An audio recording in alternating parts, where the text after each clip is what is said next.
Hello guys, this is your friend and we are back with a new fanfic. Which is what if Naruto, abandoned by family, became a Zanpakutō wielder in the Chunin exams part 1. And if you enjoy this fanfic then please press the like button and subscribe to my channel for more fanfic like this and comment for next part. And now let's start the fanfic. Uzumaki Naruto had been sitting on the top of the one of many trees that were in training ground 7. His eyes were red from crying so much as he had been dealt a blow from his heart. Normally he would be sitting on the top of Yondaimi's head whenever he had felt troubled in his life. But now that was no longer an option anymore, as he had learned that the man he had admired and idolized had in fact been his father, who along with his mother is also still alive while taking care of his little sister outside the village of Konoha. It had felt like someone had taken a hot-bladed kunai and repeated to cut along his skin.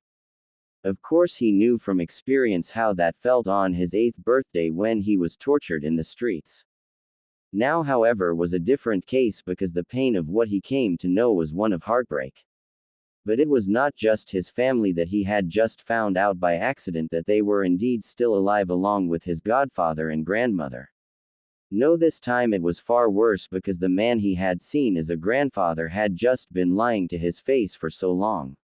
Naruto had looked up at the sky that loomed above him while seeing a flock of birds flying over the village as a memory came to him.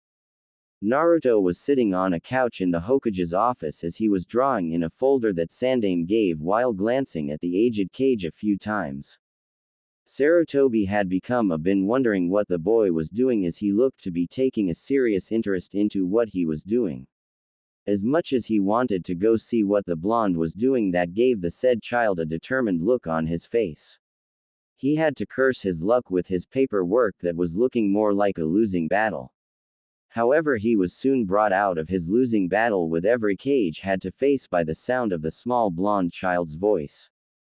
Ji-chan, Naruto said as he looked at the elderly cage with a curious look before Sarutobi smiled at the blonde. What is it, Naruto? Iruka-sensei told me I had a special homework assignment to do in class, replied Naruto as the aged cage had a curious look of his own at hearing what Naruto had just said. He told me to draw a picture of my family and I drew you and me. Naruto said as he showed a picture of squared-up versions of the two of them holding hands. This made Sarutobi smile at the picture as the small boy who is now hanging off his desk. You know what, Naruto? I think I will keep this picture here in my office from now on and have a talk with Iruka about your special assignment, okay? Naruto had looked at Sandaime for a few moments and smiled at the man as he went back to the couch and went back to drawing on his notepad, then looked at Sandaime. Ji-chan. What is it, Naruto? Sandaime asked Naruto as he saw the boy look a bit nervous at him. Well, did you ever find anything about my parents or family? Naruto asked as his eyes were filled with hope of having a real family like the other students of the academy. Sandaime looked at the blonde for a few moments then sighed. No, I am still looking, Naruto. He said as he saw the boy look depressed. I am sure that I will find something soon. 4x. End flashback. 4x. Now the blonde sighed again as tears had finally stopped flowing from hearing what had happened earlier today. That had been way too much for him to even register what he had heard or if he was even meant to hear it at all. 4x. Flashback. 4x. Naruto had found himself to be more annoyed than he ever was in his entire life as his own Junin sensei has refused to train him for the Chunin finals. This had happened when he had decided to visit Sasuke in the hospital and he had a feeling that he would see Kakashi there. He had hoped that the man could give some training so that he could defeat Neji in the final rounds. However, Kakashi had told him that he needed to train Sasuke for the finals so that he can beat Gaara. While deep in his mind Naruto did understand that was indeed true after seeing what could have happened to Lee in the earlier rounds. But still he knew that the man could actually train the two of them together as they are both his students. With that, Naruto saw that the Chunin had left him there with nothing to even help him in. Uzumaki Naruto, said a raven-masked Anbu who appeared behind the blonde, making the said blonde nearly fall over. Hokage-sama has asked for your presence at once. Alright then. Naruto replied as the Anbi vanished via Shushined. Never once in his life had Naruto never ever once disobeyed the man that had been his only family since the start of his life. So the blonde had made his way over to the Hokage's office as fast as he can. The blonde had made his way to the door of the office of his grandfather and was about to put his hand on the door until he heard a yell. The blonde, being ever so curious of what was happening to the old man, had pressed his ear against the door.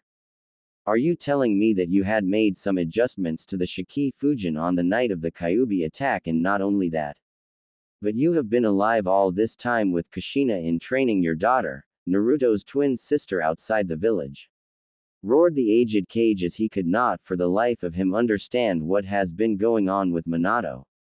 Yeah, you see, after the sealing of Kyuubi I had asked Jiraiya along with Tsunade to lie on that night, so that Kushina and myself can train Kimiko to use her special chakra to subdue the Biju's chakra if Naruto had ever lost control of it, said Minato, who looked very confident in his judgment. Kimiko had gained access her special chakra when she had just turned 6 years old, and like I said before, this will help restrain the Biju chakra so that it can go back into the seal. So Minato, you left Yuto train your daughter and at the same time left your son to the wolves, Sandaime said as his eyes be seen with untold fury in them. Minato then looked at Sarutobi with a confused look on his face at what he had just said. No, Jiraiya and Tsunade had left once month to come back to the village to check up on him. They even trained him with the help of Kakashi, as I was told by them. You know that Jiraiya is the twins' godfather and Tsunade being their grandmother, you know. Well, they have not once ever came back to the village ever. Sarutobi roared again as he stood up from his desk. Do you even know how many times I had to lie to the boy in saying that I did not know his parent and saying that I will find them one day? Outside the room, Naruto's eyes had widened at the last part being said by the old man who he saw as a grandfather. That the old man he had loved as family had known who his parents were all along. Everything had then began to turn dark for the blonde, as the pain in his heart had been too much now. So he ran out of the office with his head down, refussing people to see him with tears in his eyes. 4x. End flashback. XX. Naruto had stayed in the tree where he could let his tears fall freely, as he could not go to the top of the Hokage monument like before, because it was there that he used to sit on top of the Yondaime's head for comfort. But now he could not ever go back there, not after overhearing what had been said in the office not too long ago. Learning that the man he had admired for so very long had in fact been his father all this time, and not only that, but he had a twin sister named Kimiko along with a mother that was very much alive just like his father. A mental image had taken form in his mind that showed Yondaime living happily with his wife with their daughter. Why did it have to be me? Said Naruto as he looked at his hand. Did everyone really see me as a demon after all? Naruto then remembered all the glares that people had sent in his direction for reasons he did not understand until the Mizuki incident. He did not know how to handle things in with people, as it was only recently that the Ichiraku had stopped serving him. Because the ninjas in the leaf had been going there more frequently and must have said something to the old man to ask him to no longer come by. Though he did notice that their stand was in fact getting more customers after he was no longer allowed to come back. Seeing this made him really happy that they looked to be doing very well for themselves. He then jumped down from the tree as he heard running water nearby his current location, so he had decided to wash his face. The blonde indeed found a small stream of water as he proceeded to wash his face. It was then that he saw his own reflection in the water, that he saw a person that looked like himself, but looked very different. What was that? He asked himself as he kept looking at the reflection who just smiled at him. After being a little freaked out by what he was looking at, Naruto decided to go home for the day. After the blonde had left the area to go back to his apartment, two pair of eyes had been watching the blonde in the shadows. All of them had a knowing smile on their faces of what was about to come soon. However, all two of them had the very same thought going through their minds. Quote, Finally this charade will come to an end. The two figures thought as one. 4x. That night outside Konoha. XX. A figure dressed in full black that covered their entire body as they looked up at the moon with a mesmerized gaze as he felt enormous power coming from it. He then felt one person's that is in the shadows watching him as he stargazed in the cool crisp moonlit night. You can come out now, said the figure in a bit of a deep voice without taking his eyes off the sky. So have you finally awakened? The figure revealed himself to be none other than Orochimaru himself. Yes, and it has been a most stressful slumber. But one I do not regret since my training with you and had to be awakened only once to use my true power, said the figure. Did anyone see you when this happened? No, thanks to a certain jutsu, my actions went on unnoticed for the most part. The figure replied as he turned his gaze to the snake Sanin. Was he able to recruit the two like I wanted, Orochimaru? Sadly, no, said the snake Sanin. A pity really, as I could given them much more than the other man. The figure said with a bored voice. However, the other one has accepted your offer as he seemed very excited about the deal. Orochimaru said gleefully. Then the mission was not a complete failure, Orochimaru, and has your research made some progress? The snake Sanin looked up to the sky just like their Piran before him was doing as he had a pleased smile on his face. Yes, I plan to use it at the Chunin exams, if that is okay with you. Hey, I suppose it will be a day of remembrance for the people of this village of arrogance. What of Yondaime and Sandaime? The figure had a calm smile on his face that his hood hid his features. They will not be able to do anything to us once we have gained the final element into my plan. 4x. Hokage's office. XX. Sarutobi had not been having a good day since the sisterly return of the Namikaze family since the Kyuubi incident. But now it appeared that Naruto had overheard everything that was being said from his front door. It just made everything more worse than before. As he knew the boy who now hated him for lying about his family and would grow to hate his family for leaving him behind in a village that wanted his blood. He could only wish that when Naruto would come to see him on his own, that he may be able to convince the boy that he had good intentions of not telling him. Sandaime then pulled a drawer open on the right side of his desk as he pulled out Naruto's drawing of the two of them holding hands. However, he was soon brought out of his thoughts as an Anbu making their appearance in front of him that had a certain mask. I forgot Yamato's Anbu mask, sorry. Hokage-sama, I have come back by your request, said the Anbu. Ah Tenzo, were you able to find anything about Orochimaru's whereabouts? Asked Sarutobi as he saw the Anbu. Tenzo kind of shifted. Hi, we had found a very well-laced genjutsu in the Forest of Death, that not even Anko had noticed. The area showed SG-ins that the man had been living in the village for 5 or 6 years. What? Shouted Sandaime as he had risen from his chair as it alerted some of the ninjas in the building as they had all rushed into the office. While the aged Kage ran a hand through his gray hair with a headache coming on him, Orochimaru, why have you waited at this point in time when you could have placed the curse seal on Sasuke any time you chose? Just what is it that you are really after? 4x. The next day, XX. Naruto had been looking around the village that is his home with so many thoughts going through his mind. He had come to the thought that if he wanted to prove himself in Chunin exams then he would need a new attire. So he had decided to put disguise himself in a henge as he went to one of the many ninja gear stores. He was welcomed into the store happily as he looked around the clothes that looked sturdy for battle.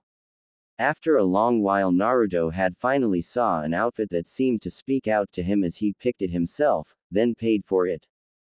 He then had walked out of the store as he came face to face with a girl with long red hair that reached to her lower back. She had a skin tone that almost matched that of his teammate Sakura. He noticed that the girl had dark blue eyes as she looked at him with a shocked expression on her face. This was girl who Naruto had never met was in fact his twin Namikaze Uzumaki Kimiko. Kimiko was dressed in a skin-tight shorts with blue ninja sandals on her feet with white tank top on and wore an orange short-sleeved shirt over it. From the moment she had seen the boy in front of her, she knew this person was indeed her twin brother, Naruto. Of course she knew that he did not know this at this point in time. She had never heard anything about him except that of what Sandaime had told her family that night they made their return to Konoha. Sorry, but I have to get home to get some stuff ready for my training for the Chunin finals, later. Naruto said as it was not a total lie because he did need to train. But he also wanted to try on his new clothes as well. Wait, Kimiko said as she saw the blonde turn around. Do you think it would be alright to train with you? Sorry, but I want to keep my training a secret so I can surprise everyone in the finals. Naruto said as he felt a pull deep within himself. Nah, it's okay. Kimiko smiled as she saw the blonde smile back at her. Well, I hope to see you shows your strength at the finals. With that said, the two had went their own ways. 4x. With Kimiko. XX. Kimiko had arrived at the home of her father as she had been sitting with her parents while telling them that she had seen her long-lost twin brother coming out of a clothing store after dispelling his henge. They were a bit surprised to find out that he looked a lot like Minato with the exception of having whisker marks on his face and was wearing an orange jumpsuit. She had told them that he was planning to go train himself for the Chunin finals, which had upset Minato a lot as he was wondering where Kakashi was at this moment and why he was not helping his son. He more than anyone wanted to rush over to his son's apartment to help him in his training for the finals and hopefully find out why Kakashi was not doing his job or his sensei for that matter. But Sandaime had forbidden them from having any contact from Naruto, after he had told them that the small blonde had heard the entire conversation of that day in his office. In his heart he had a feeling that what he was planning may hurt his son in more ways than one, but reasoned himself that this was the right choice to make for both of them, and now he knew that he had been doing the exact opposite of a parent. That was not protecting their child from harm, instead they had flat out left him to some people who could be called demons themselves. Did he sound angry, Kimiko? Minato asked, who saw his daughter shaking her head. No. But I do not think he even knows what I look like either, replied the red-haired girl, causing her father to sigh as he knew that was true. Do you think he will be able to forgive us, Minato-kun? Kushina asked. Honestly, I would not blame him if he didn't, said the older blonde as he really found himself to be defeated in this matter. XX. Chunin finals. XXX. Naruto woke up early for the day where everything would be known to the entire villagers of Konohagakure no Sato about his father. He then was told by Sandaime that his match would be last. Thinking that Naruto needed a bit more time to emotionally prepare himself in his match against Neji, Naruto had wanted to argue that he is feeling alright enough to go into his match, only he then saw that he was in no place to argue with the aged Kage. The blonde then looked down onto the arena to see two people were not present for the finals. One being the genin from a new village of Oto, which became Orochimaru's village to get information on the ninja world while staying in his former home. While the other he had expected to be late was Uchiha Sasuke due to his sensei, that is his father's student Hatake Kakashi. Naruto then decided to make his arrival with his new look as he jumped down to the arena. Everyone had become stunned at the new person who had just arrived in the arena from above. The person had all black with a matte thing color face mask that looked like Kakashi's own mask. The coat he wore looked like the one Ibiki wears from T&I Anbu division of Konoha. Look up Homura from Sekirei. Naruto looked at everyone who did not know that it was even him with the exception of Kiba, who had figured out who this new person was from his scent as he looked a bit concerned for his friend. Kushina had noticed his blonde hair that looked the same color of her husband's and knew that the person who was standing in the arena is her son. However, the one she had noticed about her son was his eyes that seemed so very different from what Sarutobi had explained to them. In fact, they looked like that of a person who has killed other human beings before, and it was frightening to her. Minato had similar thought to that of his wife's thoughts were at the moment. He could not get over the face that his son was a carbon copy of himself. With the exception of having whisker mark on both his cheeks that he had seen on the night of the sealing of the fox. However, he then noticed that people were now looking to Sandaime as he raised his hand. Now, my dear people and visitors who have made their way to watch today's event. Sandaime began as he had everyone's attention on himself. Now first I would like to congratulate the finalist for making it this far into the Chunin exams. Now before we begin, I have a few very important announcements to make for everyone present. The first is that the first match between Uzumaki Naruto and Hyuga Neji will be pushed back to the last match, or how I deem it. Now on to the second piece of the finals, which I will now say is that no one is to forfeit their match no matter the circumstances. Said the aged Cage as the team of Suna scowled at this piece of news. And finally is that our beloved Yondaime Hokage is returned back to the village, due to making new adjustment to his seal. Hearing this, the people of the village started to gasp for a few seconds, then cheered at having Minato back. While some people were saying that it was a matter of time for the demon to finally pay for his crimes. Now I will let Namikaze Minato say a FW words. Naruto only scoffed at the man as he looked a bit nervous at the people who were waiting for him to speak. Well, first of all I would like to say is that, I am glad to be home. Said Minato, who then saw the people cheer even more so. Now that is out of the way, I would like to know why this village has not done what I had requested in seeing Naruto as a hero. Yelled the angered blonde as he saw the people cringed and shocked at why he would be angry. I have it on good information that you people have done everything you can to make my son's life as miserable as you possibly can. Hearing this caused the people to become even more shocked as their beloved Hokage called Naruto his son. Most people had said that the demon just took the shape of Yondaime to mock them as they found it to be more fuel for their hate. While Naruto for his part had his eyes closed as he chose to no listen to his estranged father become angry. Minato had continued to yell at the people for doing everything they could think of to break his only son, and from the looks of it, had succeeded in that matter. People then began to feel even more regret for playing a part in Naruto's bad life as they could only feel shame. However, everyone was then shocked that the boy in question had made his way to the waiting area for the contestants of the finals. The Namikaze family were also shocked as their own family members showed no signs of even caring what was taking place. Naruto had taken a seat as he watched the matches go on with no real interest on his part as he watched Kankuro being defeated by Shino. While he was a bit surprised at the outcome with the Abarame's skills and strategy, he could not help but point out the weakness in Shino's ability to fight opponents that will have learned of his clan's skills with bugs. As it was very foolish to fight with clan techniques only because of over-specialization would be anyone's weakness against a versatile opponent.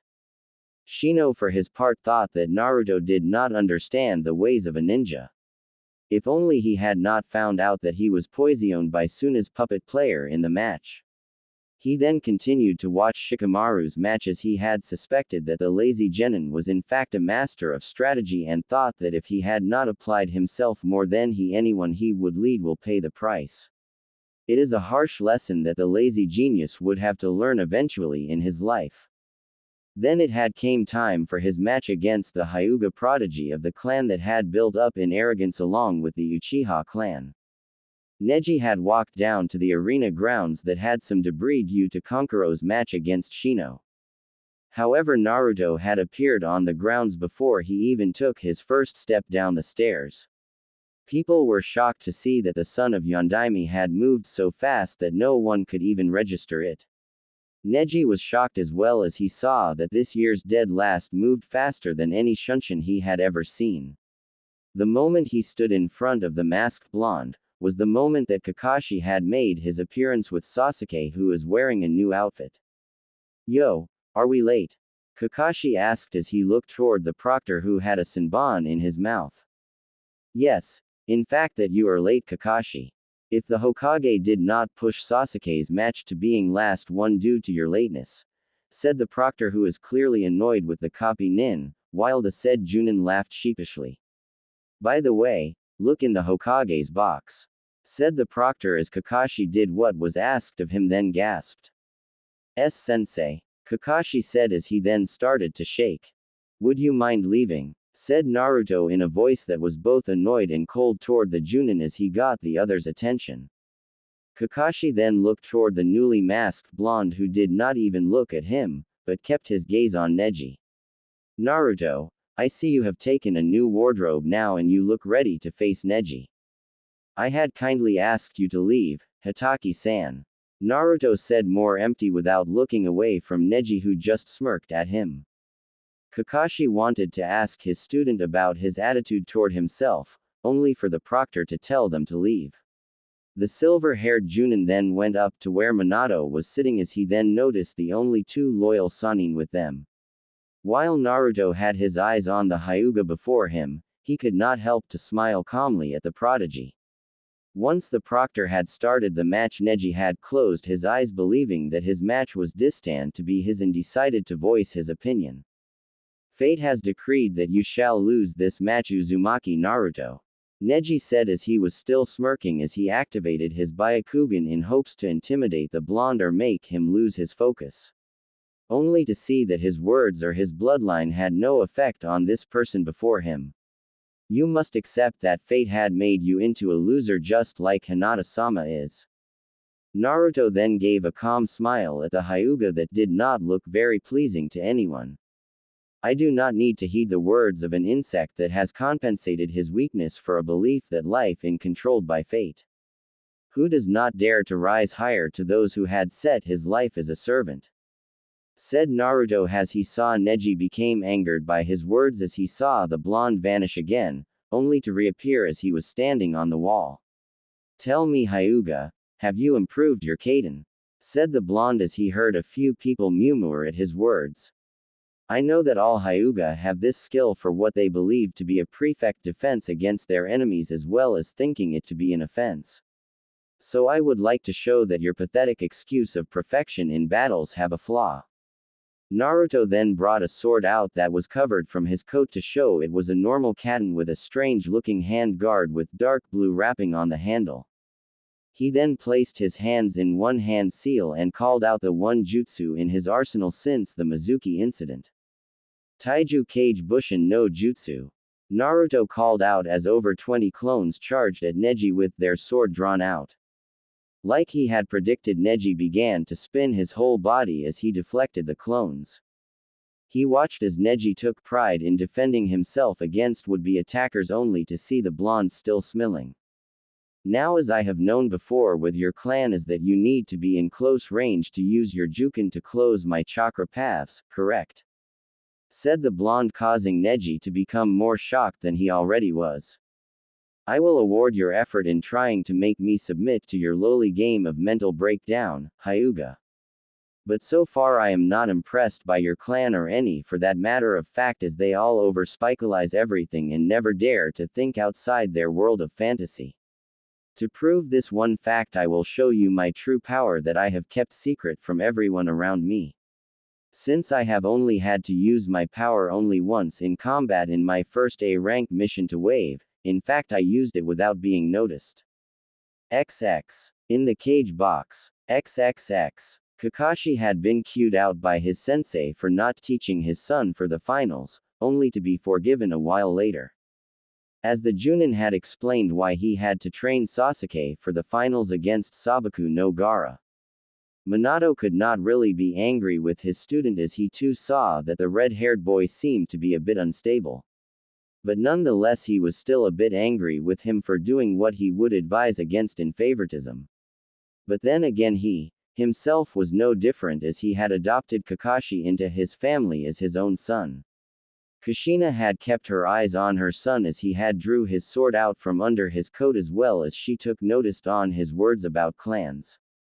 XX. Back in the arena. XX. Bloom with your frozen petals.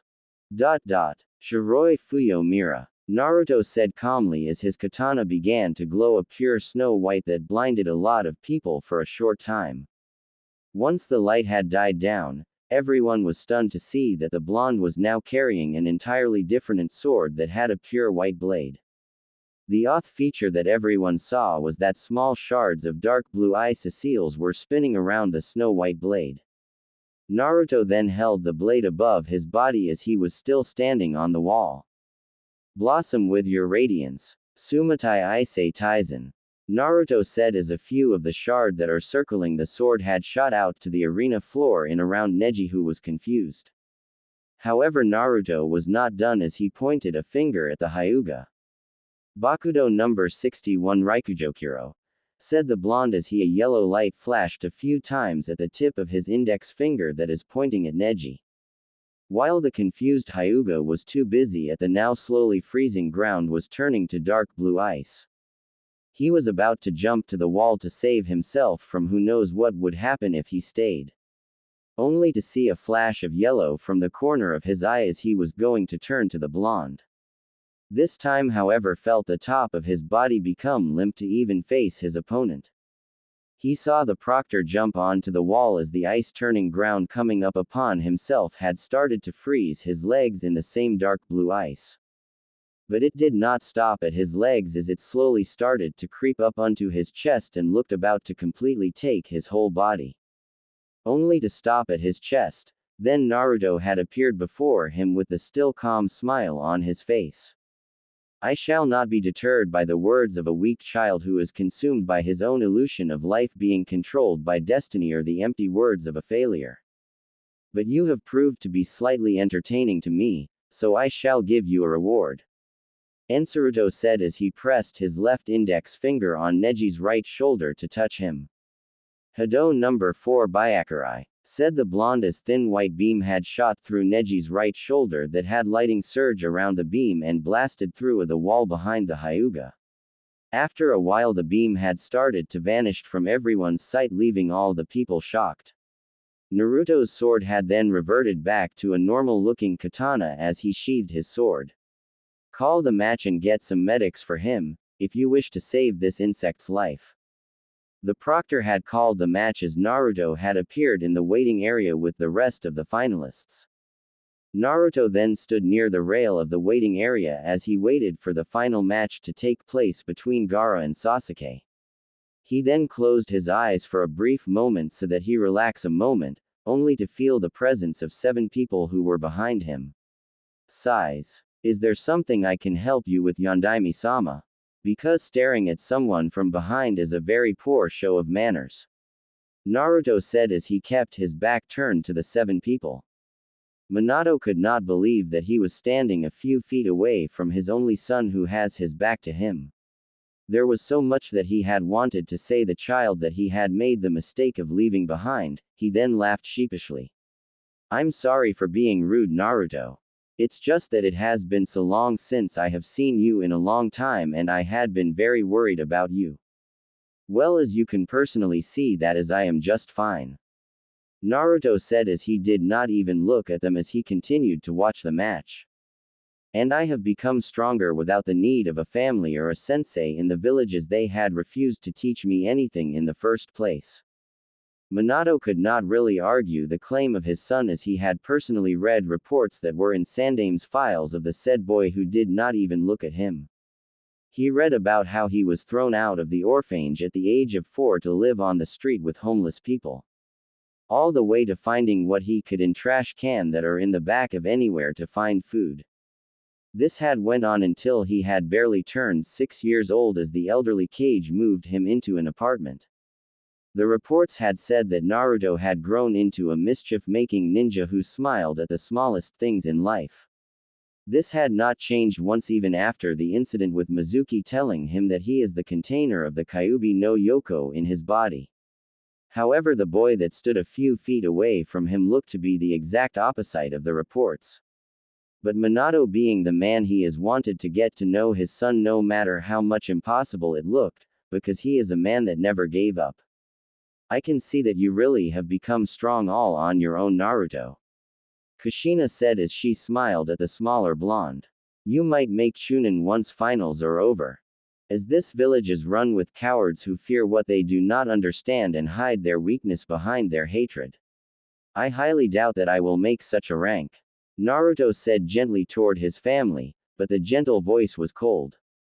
However, such things as ninjas and ranks mean nothing to me, as it is only a hindrance in life. So once the finals are over, I will quit being a ninja. This had made the Namikaze family look at the Naruto with looks of shock on their faces along with utter confusion. I know more than anyone has ever let on, Hatake. To this, Naruto had finally turned around to face the entire Namikaze family. I know that you have taught the Uchiha your signature jutsu, the Chidori. As well that you had copied Rock Lee's movements with your Sharingan and then passed it along to that same Uchiha. Truly, such a methods of attaining strength are those of a lowly coward, just like those of his now ruined clan. Kakashi was about to make a move toward the young Namikaze for speaking his opinion, only to be grabbed by Minato. How do you know all of this? I have no desire to explain myself to the likes of you, Hatake. Replied Naruto as he looked toward the rest of his family. The entire Namikaze family has gathered for this little even. I have known for some time that you Namikaze-san had adopted Kakashi into your family out of pity on learning the circumstance of his father. Said Naruto as he saw his father looked at with a surprised look on his face. I am also well aware that Jiraiya is in fact the man who named me, so to speak, as I was named after his character in his first book. Then there is Yusenju Tsunade, descendant of Shidaime, who is also the husband of Uzumaki Mito, who sealed the Kyuubi within herself. Could you imagine my surprise that not only I but the woman who had given birth to me was also the previous Jinchuriki of Kyuubi no Yoko? This time it was his mother's turn to be shocked at the words of her only blood-related son had found out she was the previous Jinchuriki. How did you find out? I would like for you to answer me something, Namikaze-san, Naruto said in his calm voice as he looked at his mother, who stared back at him. What is it, Sochi? How a person with the same Jinchuriki status was able to live happily? What made you into the woman that could still smile at the world despite the burden she carried? Kushina then closed her eyes as she had met the previous Kyuubi Jinchuriki before the sealing took place for herself. She then opened her eyes as she had a look of determination in her eyes. The best way to be a prefect host is to be filled with love. I forgot what the saying was. I see, so that is how you were able to live a very much normal life. Naruto said as he looked toward his mother. So what happens when a Jinchuriki was never able to be filled with love and was barely anything to live with? I can see it all now. Really is where your daughter Kimiko has been living a life with a loving family to be with her. While her twin brother had nothing to of the sorts, as he lived on with nothing but being surrounded by lies. Jiraiya was about to say something to the godson he never visited throughout his entire life as he spent time with his favorite student's family. Only to be stopped by Minato hold his hand up with his eyes showing so much pain for his decision on leaving his son.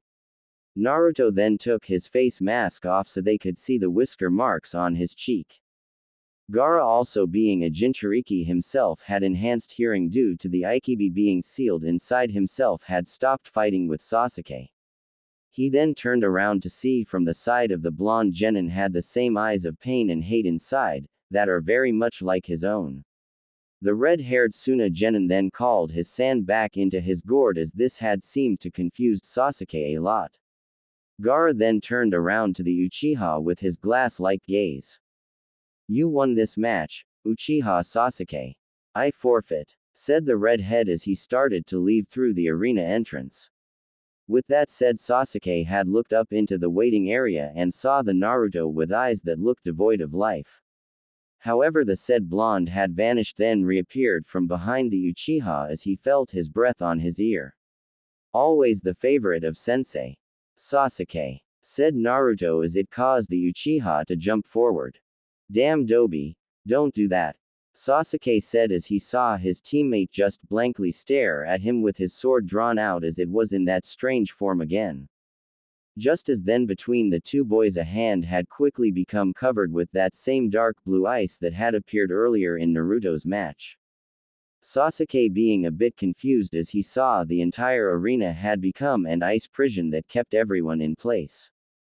Just then a black swamp-like circle had formed between the two boys. As a pale hand had emerged from the black substance along with another hand and had begun to rise up from the ground. Long black hair had been seen as a head rose from the darkness with a pale-skinned man with green snake-slitted eyes to reveal Orochimaru. By this time everyone had begun to panic upon seeing the snake Sannin make his appearance in the arena. Sasuke had begun to tremble before the Sannin as Naruto, who still had his blade out, had then calmly smiled at the man. I trust that you have taken in the sights of this village, Naruto asked as he then turned his gaze on to the frightened Uchiha. Kukukuku, why of course, Orochimaru replied as he looked toward the blonde who did not even look the slightest worried about the missing Konoha nin. Of course I wanted to visit my old training grounds for a bit of reminiscing of my old teammates, said the Sannin as he looked up to see the scowl on the faces of his former teammates. In a split second the three ninja had found themselves to be surrounded by 14 Anbu who had their weapons drawn out. This had caused Sasuke to look all around himself to prepare for the worst in case that he and his blonde teammate were to help on in the battle. However, just as the Anbu were about to make a move on to the missing nin only for blood flying in the air to stain the grounds, Naruto looked at the people who begun to fall down to the grown dead before them. Danzo, who had been silently cursing at Orochimaru for not doing as he was told as he had been in on the invasion plot, only for the destruction of the village so that it would allow himself to seize power to become Hokage. However, the Warhawk was now seething at his plans were falling down before himself. Having enough of this, he motioned for his root Anbu to move in to kill the man and Naruto while he was at it. However, his personal Anbu had met the same end like the ones that were under Sandame's command as more blood was spilled. Only this time two people had made their appearance in the stadium grounds who stood by Orochimaru's side. One was wearing a black high-collar cloak that had white outlined red clouds on it. The second person looked to be around Naruto's age as he was wearing an Anbu mask as he is covered with a black cloak. Danzo had recognized the mask as it belonged to one of his subordinates in his root division. Uchiha Itachi, Sasuke yelled as he charged his Chidori up once again as his anger had fueled his power once more again. Today I'm going to kill you. Once the jutsu was fully caged, Sasuke ran toward his older brother while the ground was being torn by his Raiden jutsu as people were in awe. He then thrusted an attack into his brother's chest where his heart is located as he felt the man blood run over his hands. Only to see that Itachi had a small smile on his face as he was trying to figure out what this meant. Until he felt the coldness around his legs for some unknown reason. Sasuke then looked down to see his legs were covered in that dark blue ice that was used to entrap Neji in his teammate's match. He then looked to see Naruto looking at him with eyes that looked far more cold than his older brother's. Are you preparations ready? Naruto asked as he looked over to Orochimaru, who had a smile on his face as he nodded his head. You may proceed, said the blonde, who then finally sheathed his sword on the side of his left waist. Upon doing this one action, the entry stadium were now in shock to see that Kushina along with her daughter were on the arena grounds in front of Orochimaru. But the six people were imprisoned by the same dark blue ice all around themselves as Orochimaru held Kushina by her neck, while Itachi along with the young Anbu were holding Kimiko down in their grip. Naruto himself had begun to walk over to his mother with his hand stretched out over where her heart is located. His hand started to turn into wood as he placed his hand on her right, and once his hand had made contact with her, A bright light had nearly blinded everyone all around in the stadium with the exception of 4 people who did not seem to care. Naruto had begun to withdraw his hat as a stream of rainbow color chakra began to withdraw from Kushina into Naruto's hand.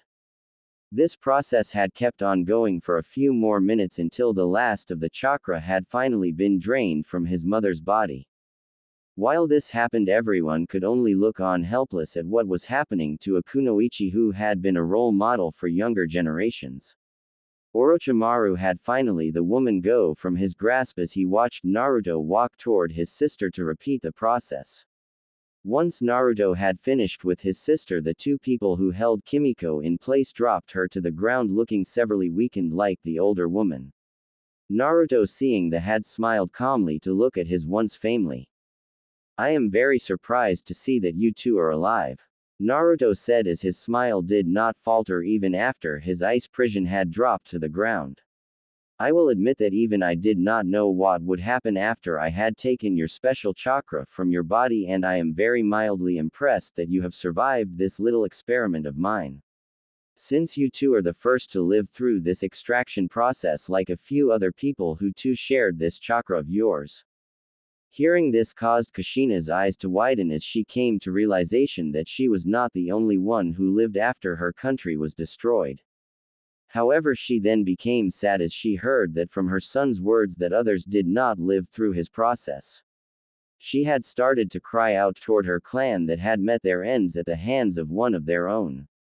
"Ah, it seems that we did not have to use brutal tactic to acquire this little team, as it was something that I needed down the road," said Naruto as he held out Shadaime's stone pendant. "It seems that it was a wise choice to follow through with your plan, Naruto-kun," Itachi said as he too was looking at the blonde with calm eyes.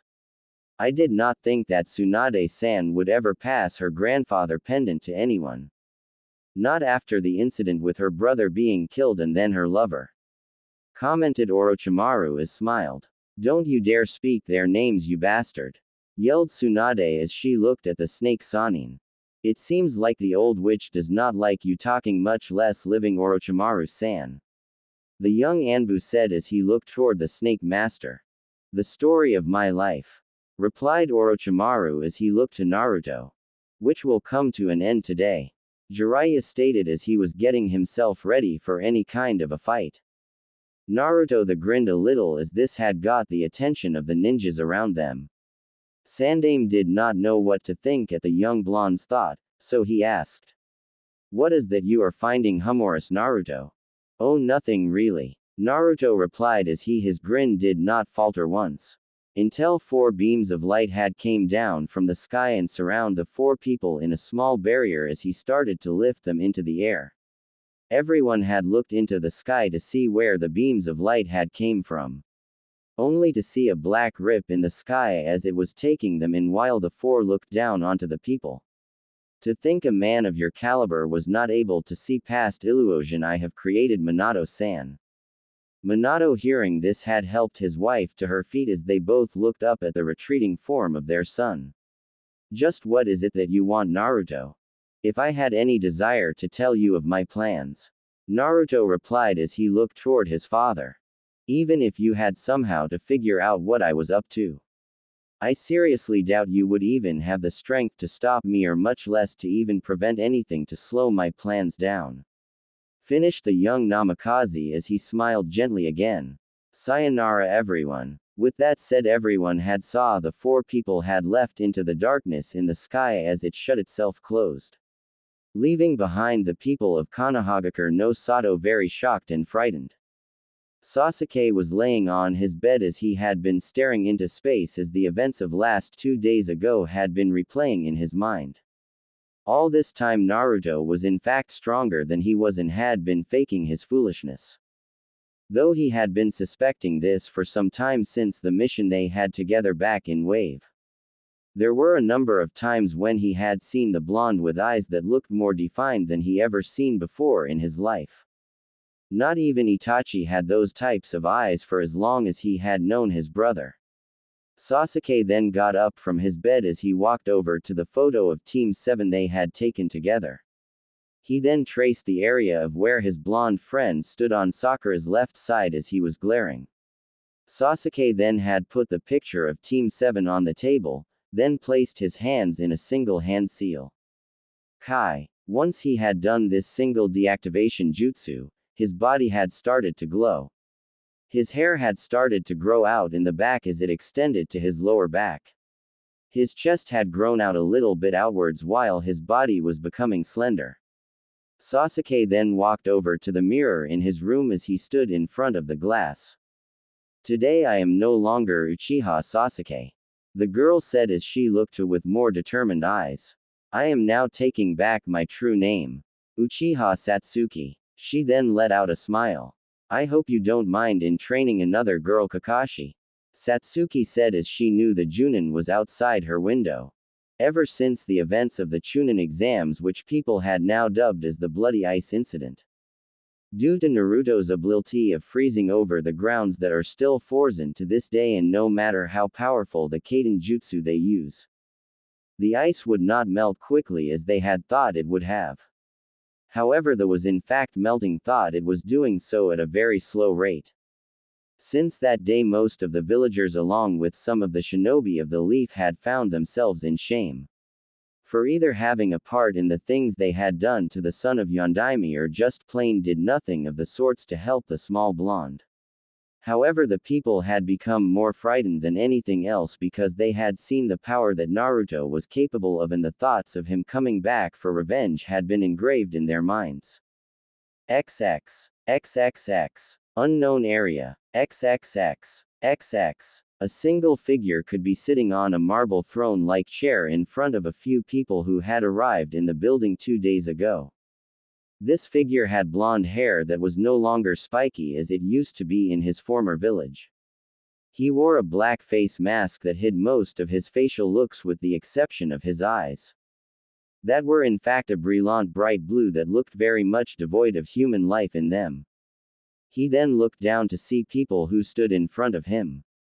The two he knew to be none other than Orochimaru of the Sannin and Uchiha Itachi of the former Uchiha clan, while another was a boy looking to be the same age as Naruto who is wearing a blank Anbu mask on his face. The other had grayish hair that is combed back as he had a red 3-bladed Sycthe on his back. Naruto then looked the two new people that had joined him in his plans for a future that will be readed in his own vision as he let out a kind smile. I am very pleased that you have decided to join us, Hidan, said Naruto as he looked at the man who grinned at him. Hey, Itachi had told me that you had a means to make me more stronger than I am now, and with the promise of letting me fight battles where I do not have to hold back like those Akatsuki bitches, said Hidan as he had been annoyed that the organization pretty much told him that he could not fight to his heart's content. Naruto's kind smile had not faltered on his face. Indeed, I can provide you with what you want, Hidan. I will allow you to fight however you wish to and make you stronger than ever. All that I ask for is that you must follow my orders and you give me all the information you have on your former allies in Akatsuki. TCH, that's it. Hidan asked as he saw the blonde nod his head and made the Jashin follower laugh insanely, while Naruto looked to the young Anbu who still had his mask on. Please remove your mask, Anbu-san, Naruto said as he watched the boy do what he asked. I am also happy that you have accepted my offer that Orochimaru had extended to you on my behalf. The Anbu looked at the blonde with a blank facial expression as he had very pale skin and short black hair. Orochimaru-san had told me that he could remove my seal that was applied by Danzo-sama. You are correct, said Naruto as he looked at the boy. I will also extend the same offer to you just as Hidan was with the same conditions. Orochimaru had also informed me that Danzo had never given you a name. Hi, the Anbu replied. When can I have the seal removed from my body, and if it is possible, could I join you in your battle? I foresee no reason for you not join me, said Naruto, who was left with a thank you from the Anbu. Oi, when can we go making me stronger? Hidan said as he was eager to be done with new strength as he saw Naruto smile at him. Very well, Hidan, said the blonde as he got up from his marble throne. Orochimaru, would you be kind enough to take our young friend to your lab to remove his seal? Orochimaru hated his lips in wanting to see the workings of the seal that Danzo applies on his subordinates. Yes, Naruto-sama, now follow me, young Anbu. Orochimaru said as the Anbu had gone with him out of Naruto's throne room. Itachi, Hidan, follow me. Naruto said as he began to walk to the back. We will do the procedure for you at once and you welcome into Kutengakure no Sato. XXXXX. Time skip. 2 weeks later. XXXXX. A large portal had opened up at the border of Hai no Kuni to reveal Itachi and Naruto himself in the clothes he wore in the Chunin exams. While Itachi was wearing a Anbu-style pants with matching sandals. While he had a sleeveless high-collar shirt with some long black gloves that went up past his elbows. The Uchiha also had a katana strapped on his left hip. Itachi stood by Naruto's side with a dull bored expression on his face. The people of that will be heading to Konoha for aid to help protect their film shooting shall be arriving soon. Naruto had walked over to the rock as he had sat himself down in a meditative fashion. I see. This would be a great opportunity to show our strength of our new village as well as gather strength. Itachi, if our talks prove to bear fruit, then I will want you and Sai to be in charge of this mission. Hi, Itachi replied. But I also want you to find people with potential to join our village along the way and send them to me through a Garganta. Said Naruto. Naruto-sama, may I ask a question? Itachi said as he was curious. What is it that is on your mind? Why would these people accept our help then have Konohas as they had intended? Naruto had smiled at his second in command. Because we shall give them a test of our strength, and unlike Konoha, we shall take the mission without any means of a reward like most villages who believe that money is the source of power. I see. Am I correct to assume that you wish for me to display a small fraction of my power? Yes, you are correct, Itachi. Naruto answered honestly. I hear that Kakashi had gotten a replacement from the Fire Temple to join his team a week ago. Yes, I too had heard this rumor as well. Itachi said as he watched for the people who were to arrive at any time. I am going to have Hidan make a visit to the Fire Temple to retrieve a scroll that may hold valuable information locked away deep in the temple itself. Said Naruto as this had caught Itachi by surprise for a moment. They are finally coming into view now, let us give them a warm welcome, Itachi. The envoy had made its way through a very long journey from their latest area of their shooting with the actress Yukie. Everything seemed to be going smoothly as they had not encountered any hostile people along the way. However, they had came to a stop when two people looked to be standing in their path to reach Konoha. One being a young blonde-haired boy with a black mask with a black trench coat over a white button shirt with matching gloves, pants and shoes. While the other had black long hair tied down in a ponytail who was standing next to the blonde. Immediately everyone begun to think that it was some bandits that looked to steal everything they had as their guards have prepared for a fight. However, the blonde then held both hands up to show that they were not there for any sort of hostile actions. Greeting, I am Uzumaki Naruto and I have come to have a discussion with the actress Yukie. Said Naruto as he spoke in a kind tone of voice. Just then a woman with black and blue eyes that looked to be a bit older than Itachi himself had came out of a carriage with a frown on her face. I am Fujika's Yukie, now tell me why you are blocking our path to Konohagakure no Sato. She demanded. I hope you do ACCPE, my sincerest apologies, Fujika-san. Said Naruto as he approached her. But I would like to make a better business agreement than one your producers could make with Konoha.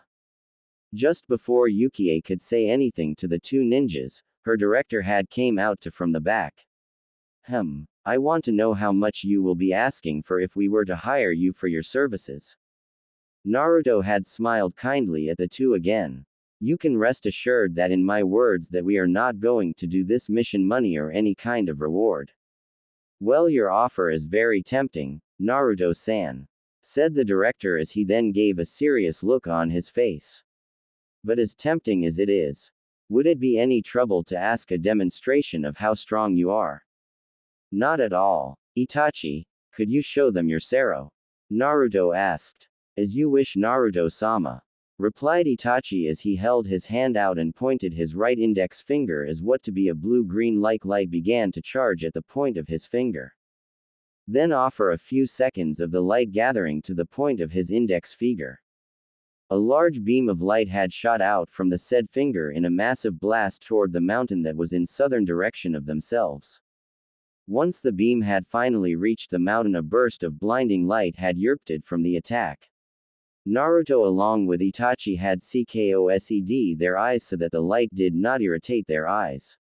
Once the blast had finally died down, the Yukie's entire caravan, which included herself, mouths had dropped from the display of power. They had saw the lack of a mountain in the southern area where the attack was shot off from the black-haired teen who still had a bored look on his face. Naruto on the other hand still had that kind smile on his face that could be seen through his facial mask. I trust that we have proven that be of use with the level of strength that Itachi has proven, he said as the entire crew gave looks of complete safety that the two ninjas could give. The director had came up to the two former ninjas with a big smile on his face as he shook Naruto's hand. Yes, you guys are definitely hired for the job, and did you really mean that you would do this free of charge? He asked to make sure as the blonde had nodded his head one more time. Thank you. With Itachi here and you not charging any money, then what we were going to off Konoha for their ninjas. I think our budget is just greatly expanded tenfold. Again, thank you for helping us. Naruto had chuckled a little bit at the director, who then looked toward Itachi. Itachi, I will leave the group in your care and I will send Sai to aid you in this mission, said Naruto. Hi, Naruto-sama, was Itachi's only reply as he watched his master leave into the forest for him to go through a Garganta back to their homeland. XXXXX. Back in Konoha, at the same time of Itachi's Sero. XXXXX. Minato was sitting at his desk as his killing intent was just flooding the entire room of the ninjas and kunoichis who had played a part in his son's abuse. The man had taken out a tri-pronged kunai ready to kill anyone who would be brave enough to call Naruto, demon, in his presence. However, it looked like no one would dare try the chance in front of the yellow flash. Minato had begun to read out his son's medical record for the ninjas to hear. Once he had finished reading the files, he found himself clutching the kunai in his hand in wanting to kill them. However, a powerful shock wave had started to shake the entire village to the point where some buildings looked to be in shambles of the said blow. Once the shockwave had finally stopped shaking the entire village, Minato had a feeling that what had created this power tremor was by natural causes. Anbu, he called out, and 4 Anbu had appeared before him kneeling. I need you to search the entire land of fire to find anything that caused of what shook the village, and be quick. After the Anbu had left, Minato looked at the people who were still in the room with a shocked looks on their faces. You people will assist the Anbu in this mission and do not come back until you have found something for this occurrence. The ninjas had left in a panic to join the search team, then wait for the Yondaime to change his mind. As the said man sat back down in his chair trying to shake this feeling that had come over him, and it did not help matters that today the princess of Yuki no Kuni was to arrive in the village. XXXXX. Elsewhere, on an island northeast of Oni no Kuni. XXXXX. Naruto had arrived back on his island that was nearest to Oni no Kuni, that where one of Orochimaru's safe house was very secretly hidden. The blonde had walked into his meeting room where only he would have to call a meeting. However, he would do no such thing, as Itachi was now on a mission to Yuki no Kuni at the moment to talk of war or anything of that kind. However, he then looked at the displaying Garganta that showed 2 girls who had his interest. One being a girl who had a part of her face and her neck wrapped in bandages, who was at the time being violated by an older man. It was not that the girl in being easily completely submissive that had his interest. No, it was the fact that thanks to Orochimaru, who had long abandoned his lab in Sea Country, but still had monitoring seals in the entire lab that showed him what made the blonde want from the girl. As he watched another video feed from the Garganta that showed the girl could transform her entire body to take advantage of water. This was what Naruto found unqui in the standards of water, but also in wonder what would happen if he increased her abilities using his newly team he created from the special chakra of the Uzumaki clan that he now named the Haugyoku. Naruto then turned to the next Garganta monitor that showed a girl who was training to her body's extent. This girl looked like she was ready to lose consciousness due to overexerting her body, as she had fallen to her knees with a look of self-loathing. Naruto had in fact met this girl on a few occasions, as she really had no ill feelings toward him whatsoever. Nor did she help him when he was playing his role of being a complete imbecile. However, she did a great amount potential, as he then watched the girl struggle with her own training. "Ah, you look to be in serious thought, Naruto-san," said a voice who had a hint of joy in its tone, though it seemed to be also a tone of curiosity as well. "Why is it that these two girls have caught your eyes?" Naruto had chuckled at what was said to him from the voice. "That is hardly the case, sigh. But it is also half of the truth," said Naruto as he turned around in his seat to face people who were now in the room. "I have two missions, one for Sai to help Itachi guard the princess of Yuki no Kuni, while I need Hidan along with Orochimaru to head to the fire temple to retrieve a certain scroll hidden in the temple itself." What could possibly be of worth at some in dusty temple?" Hidan asked as Naruto's smile had gotten a bit wide, then replied with, "The true forbidden scroll of sealing that Konoha is so proud of." This had made Orochimaru's eyes go a bit wide in shock to this revelation from his master, as became very interested on how the blonde knew this. "How are you certain of this, Naruto-sama?" Naruto had leaned back in his chair while the ones who served him were waiting for an explanation.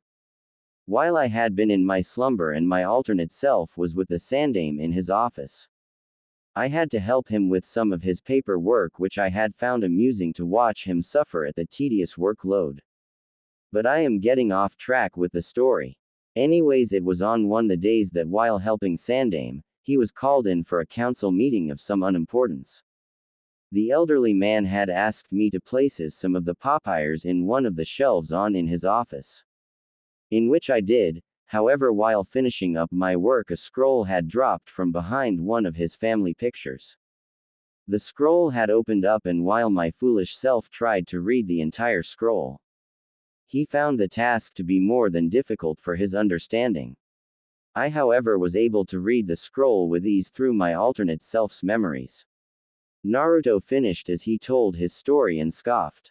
To think a ninja's who is a cage level would hide something of great importance in such a simple place. But then again, sometimes the most difficult things to find can be right in plain view without anyone knowing the wiser. Surely going after the scroll is of most importance, Naruto-sama. Orochimaru started as he felt there was another reason behind the blonde's plan. "Do forgive my questioning of your decision, but I feel that there is another purpose in going to the fire temple." Naruto had shrugged a bit as his smile did not falter. "Truly, Orochimaru, you are very perceptive, and yes, there is also another reason in going there," said Naruto as he pulled a bingo book out from his coat to show a bald man in the picture with a very high bounty. "We will need the money from this person's bounty to help further my plans. It's like I am working with Kakuzu again back in Akatsuki." Hidan scoffed at his mission. Naruto chuckled at the scythe-wielding man, then said, "Hidan, I just want this man's body to be recognizable for the exchange. However, we do not need anyone else from the temple to report our actions to Konoha." Hidan then grinned at understanding his new master, as he knew what the blonde meant. "So you're saying I can go all out on the pussies, huh?" "Do as you wish," Naruto replied to the former Akatsuki member. "We just need the body of Chiraku and the forbidden scroll of sealing." XXXXX 5 days later, docks with Itachi. XXX. Itachi was now standing outside Kyoki's room where she was sleeping due to overexertion during filming. The Uchiha had his eyes closed as he was standing guard for the woman. This not really much of a problem because he had mission when he was with Konoha that required less sleep or any type of rest. His eyes had slightly went wide for a few seconds at feeling the presence of Sai had made himself known to him. Just then the said boy came up the hotel stairs with as he was smiling that just seemed to make those around himself nervous. However, Itachi was not one of the people to crack under being around a person like Sai as he looked over what the boy was wearing. Honestly, just picture what Jin wears in Heku Mundo in Bleach, only it being black with white undershirt. He then looked to see the boy carrying a wakizashi on his left. Naruto-sama has sent me as your partner in this mission. Itachi had nodded his head in agreement in having the former Root Anbu as his partner for the mission. I need you to stand guard of this room so I may have some proper rest. Hi, replied Sai as Itachi was about to pass him, but had stopped for a moment as the said leaned in. By the way, we might be having a new member in our ranks. Yes, I have known that for a while now, said the Sharingan user. Has he already sent Hidan and Orochimaru to the temple? Yeah, it seems that our master seems to be a bit in a hurry to get things up and running. Sai said as he walked to the door and created a few ink clones. I sure hope this mission will be fun. XXX. With Hidan and Orochimaru, Fire Temple. XXX. Why the hell do we even have to walk there? Hidan complained as he was getting bored pretty fast while Orochimaru had a map as he was making sure they were on the right path. It's because Konoha might be on the watch for in Garganta we may open and may have alerted the Fire Temple to be on the watch as well. Replied the Sannin. Besides, we are not very far now as he just have these steps to go. Che, finally, Hidan said as he walked in front of the snake excitedly in wanting to try his new strength. Only for the Jashin follower to stop in his tracks to see some stairs that went pretty high above. You got to be kidding me. Cuckoo. All good things comes to those who wait, Hidan. Orochimaru said as he took humor in his partner's misfortune. No, thanks, I already have a wife. Orochimaru said as the brought scythe-wielding man to stop dead in his track, and this made Orochimaru stop as well to look at the former Akatsuki nin who went wide-eyed. What's wrong? When did that happen? After a few hours of Hidan asking numerous questions about the snake Sannin on how or who he was married to, the pair had arrived at the front gates of the Fire Temple that looked to be locked. Orochimaru had looked at the gate with a look that did not look impressed along with his partner, who by now just smirked at the structure as he then taken his double-edged white scythe that had blood-red sharpened blades. However, unlike his old weapon, this new version had 4 blades instead of 3. That went in for different directions at the end of the weapon. His clothes had also changed as he wore a cloak much like his old Akatsuki cloak without the red cloud deathskin. His pants were that of looking like a samurai's hakama. His cloak was a bit more opened above his waist as it gave him more ability to move around faster. While his partner, the former Konoha nin, had on a what looked to be of what a samurai would wear, as he had on a white long-sleeve haori that he had on over his black clothes along with a katana with a white hand that had a hand guard that had silver snakes coiling RMG themselves. Hidan then walked up closer to the gate as he was just about 10 feet away from the structure. He then waved his scythe in AV motion, as he then watched the gate crumble down before himself while looking pleased with himself. The monks of the Fire Temple had been training in their taijutsu that is practiced daily in their home. However, everyone had been feeling disturbing feeling in the gustung winds. They heard the news of the bloody ice incident that had happened in the Chunin exams. However, those winds had been blowing more so since yesterday, with the thoughts of doom had been taking a hold of them. Now that feeling became stronger when the gate that protected them had came down. So which one of yous is Chiraku? Hidan said as he looked around the people of who seemed to become more afraid. While Orochimaru looked among the monks as well. It looked their questions were answered as a monk had stepped forward from behind as the fire emblem on a sash that is wrapped around his waist. Why have you come here to the fire temple, Orochimaru? Chiraku asked in hopes to get information from the two. Last I had heard is that you had vanished along with Uchiha Itachi and Uzumaki Naruto in the Bloody Ice incident at the Chunin exams. So the pusses of Konoha had named that shit. Hidan said as he was getting a bit more excited. Oi, Orochimaru, is this the guy we're after?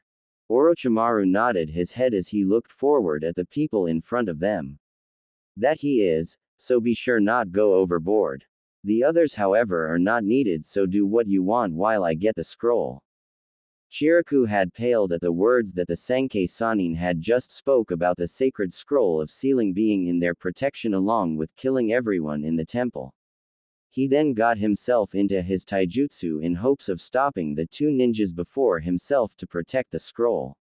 However, he saw that Orochimaru's body become thousands of white snakes and slithered forward past the monks and himself. While Hidan had changed forward with his scythe in hand to strike the monk down. However, as he was in mere inches from the monk, Hidan then had felt himself being struck by a strong impact of giant fist made of chakra coming from Chikriku. While being high up in the air above the monks of the fire temple, Hidan had thrown his scythe at Chiriku, who was not prepared for the immortal to launch his weapon. Only for it to be a little too late because he had jumped to the right side to receive a wound on his left ankle from the scythe. The wound on his left ankle had damaged the monk enough to render the monk immobile. Hidan then righted himself in mid-air as he fell down to the ground on his feet. The scythe wielder then looked at the down monk as he gave a look of that said he was already annoyed. He then looked toward the rest of the monks who flinched in complete fear at seeing their strongest monk having been defeated. XXXXX. In Konoha, with Kakashi. XXX. Hitaki Kakashi was with his sensei and his family as he was in deep thought. On the events of the Bloody Ice incident that lead to his sensei's son to vanish along with two S-class criminals, including a Root Anbu. However, what had him in deep thought is what his former student's words before he left. On his words of using his true power along with using this power in the mission to wave. Please Kakashi, I need you to think real hard on your mission to wave. Minato said as his voice was desperate for answers. Did anything seem out of place with Naruto at all during that mission? Sensei, I have been trying my best to think of any moment that Naruto may have seemed different. Kakashi said as he looked more down in letting his adoptive father down. Just then Kakashi had finally remembered something from one time in that mission that Sasuke was with the girl Haku in a deep part of the forest. I might have one lead. Really? Minato said excitedly as he shot up from the Hokage's chair. What is it? We are going to have to go see Sasuke, who is at home. Kakashi said as he looked to see Minato nod his head. After a while the two had arrived in front of Sasuke's house as they knocked on the door for a few minutes. However, they were met with a girl that had raven black hair going down to her lower back. The girl had all the looks of an Uchiha female, or rather that looked like a smaller version of Uchiha Makoto. The girl then blinked a few times as her guest looked dumbstruck from seeing her. What do you want, Kakashi? She said as she was starting to get a little annoyed by the two who staring at her, even more so by the blonde. Look, if you're here to stare then by all means go look at a wall. She said as she was about to slam the door. Wait. Minato said as he stopped the door from being slammed in his face. I'm sorry if we're being a bit rude, young miss. It's just that we are looking for Uchiha Sasuke. Is he home? Sighs. I am Sasuke. Said the girl, who then saw the two older men looked on with eyes the size of dinner plates. XXXXX. Unknown area. XXXXX. Pain had gathered a stood in his phantom-like state as his eyes showed that he is very displeased. At seeing 2 members of 3 members of the group had turned up missing. Those three were in fact are Hoshikage Kisame, Hidan and Uchiha Itachi. They were however now disturbed by the fact that Orochimaru had in fact joined with the Kyuubi Jinchuriki of Konoha. This news is most troubling. Pain said as he was glaring at everyone in the room. How was it that we were not able to obtain this information on the Kyuubi Jinchuriki and him had joined forces? What is more annoying is that with him under the protection of Orochimaru, it may prove to become more difficult to capture him should that man train him. He then looked to Zetsu. Have you found Itachi, Kisame and Hidan? No, we have not found anything of them, said the white half. But we have found these, said the black half as he showed them their Hitai Atesh. As Kisame's looked to have blood stains on the metal plate. I think that Kisame is dead, along with Hidan and Itachi. I see. Zetsu, look for the bodies and get rid of the evidence. Pain said as he felt the presence of Madara around them. Everyone, I shall wait until we can find the status on 3 of our members. So I am afraid that we must go into hiding for the time being. After everyone had left to do as their leader had ordered, Pain, who was currently back in Omegakure no Sato, looked back to see the figure of Uchiha Madara, whose face was currently hiding behind an orange mask that swirled to his right eye. The situation has become problematic, Madara. I am sure that the Jinchuriki will shows his face if we attack his home in 5 years, said Madara as his eye glowed. In the meantime we must wait.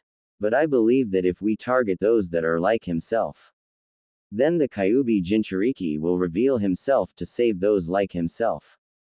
XXXXX. With Naruto. XXXXX. Naruto had then looked over some of his plans as they were going make him do things that his other persona would be appalled at. However, he was now free without the restraints of being what is expected. This one would involve deception of remaining in the shadows and waiting for a precise time to strike. In making assurance that he would prevail to become victorious in both diplomatic and with gaining the people's support on his side. He then looked at the another person through his visual garganta as he looked on with calculating eyes. However, he then looked over another monitor to see the chunks of flesh that is laying on the grounds of the fire temple and came to a new thought in his plans. Hyuga Hanabi, you shall be a great use to me, Naruto said as he turned around and ready to make new plans as he stopped for a few seconds. Perhaps when everyone had returned, we should have some tea together to discuss this new plan. He then stopped as he saw a garganta open up behind himself to reveal Orochimaru and Hidan, who had a satisfied look on his face. We have accomplished our mission, Naruto-sama, Orochimaru said as he looked at the blonde, who nodded his head. Thank you both for your hard work, Orochimaru, Hidan, Naruto said as he at the former Jashin follower gave a big yawn. Ah, those weak shits were the first to see my resurrection. Hidan gave a smirk. I think some of them even shit themselves. Naruto gave his smile, then looked to the snake Sannin. Orochimaru, I want you to look over the jutsus inside the scroll, and Hidan, I need you to rest for a while until Itachi along with Sai have returned. I need to have that jutsu destroyed before it can become a complete threat to my plans. It will be done at once, Naruto-sama, Orochimaru said as he looked at his lord. Naruto then looked at the snake Sannin for a moment and knew what he wanted to say. Preparations are going underway to bring your wife here, Naruto said as he saw the look on the man's face become reassured. Oi, just where are Itachi and that smelling prick? Hidan asked in his untamed manner of speaking. Do not worry yourself, Hidan, as their mission is in their capable hands now, Naruto said as he looked to the former Akatsuki member. However, I will need you for another mission, as your immortality will be the greatest factor in this mission, and because you are a new member that has joined my ranks, the village in question will not suspect you being involved with me.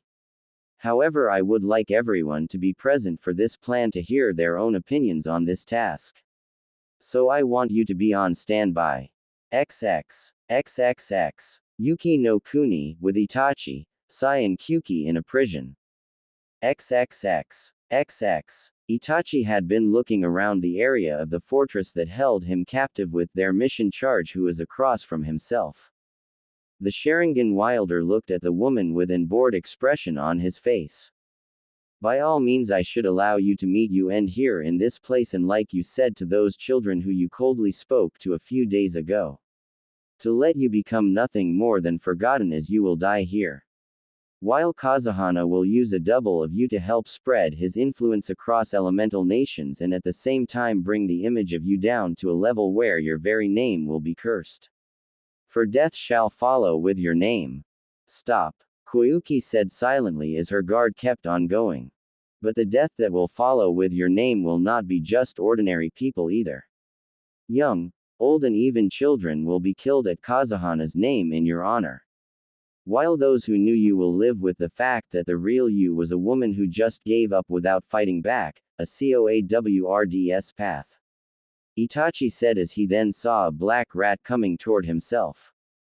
I said stop it. Koyuki yelled as she banged her hands on the floor.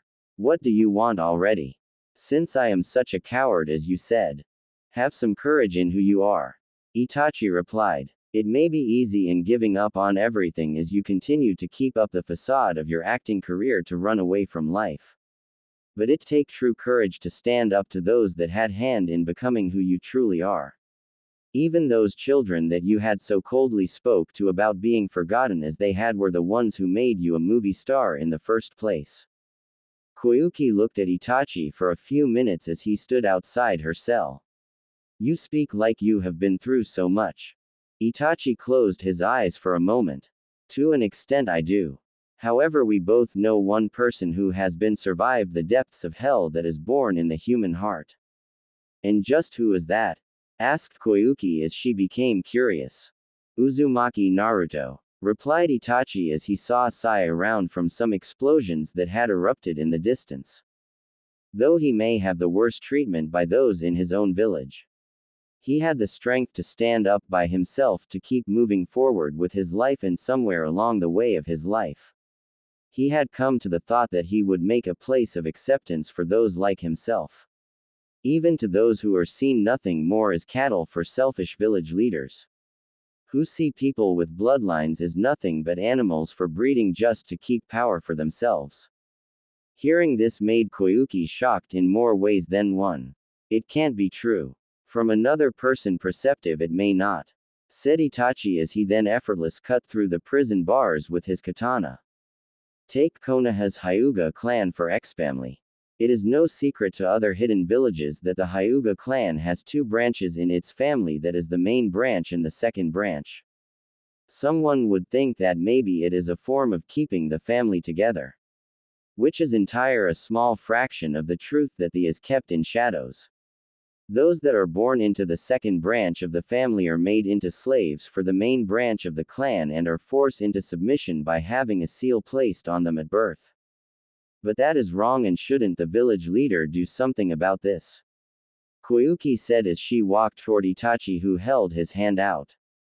The Hokage of the village can't really do anything on the matter because the Hyuga clan has its own council, relied Itachi as they started to creep along the corridors of the fortress.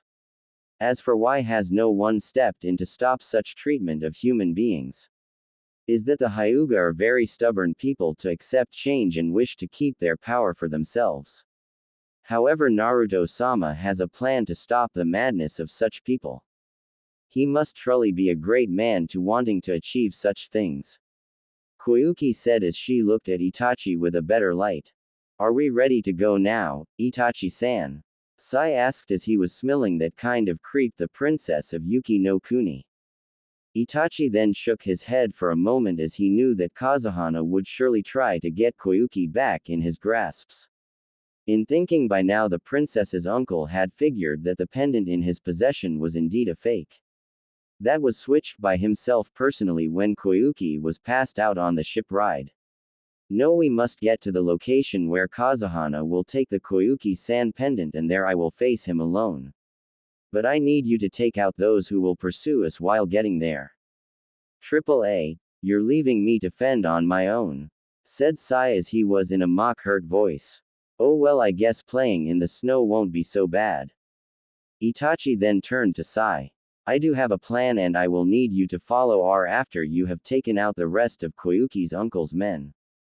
XXXXX. Sometime later, outside the fortress.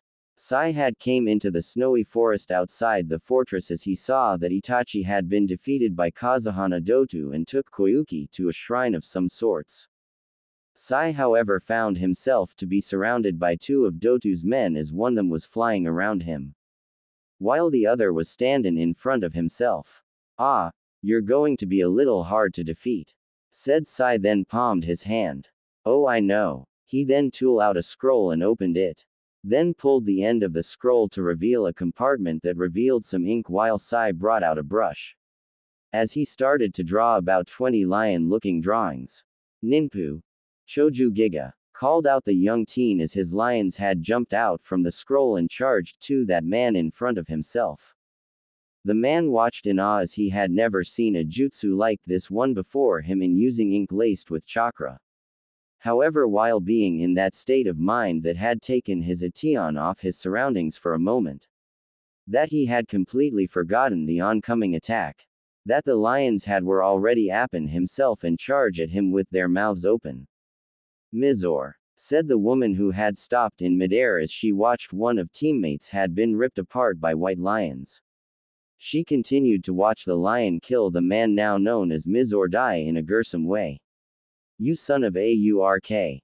Fubuki did not have the chance to finish what she said as she found herself impaled by a sword in her heart.